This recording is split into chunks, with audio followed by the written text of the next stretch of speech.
Сэвлэг үргээх ёслолын урилга.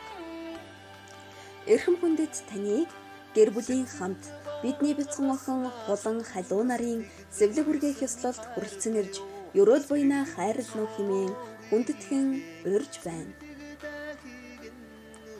Алтан хаачны амийг нээж ань насыг нь даатгаж, мөнгөн хаачны амийг нээж мөнх насыг нь даатгаж, ган хошуутай алтан бариултаа хаачаа гар мотор бүрийдээ дамжуулан үргээж гарсан турсан нас буйныг нь уртдган ёроолөө хайрлана. Урин залсан өрсийн минь буян заяа тэгширч өргөцсөн олон түмний үлмий бат оршгэ. Сэвлэг үргээх ёслол 2024 оны 5 сарын 24-ний элэг цайн өдөр 11 цаг 40 минутанд хаяг сонгон хайрхан дүүрэг хилчин хотхон 6-гийн 24 тооц хүндэтгсэн ууган жаргалын гэр бүлээс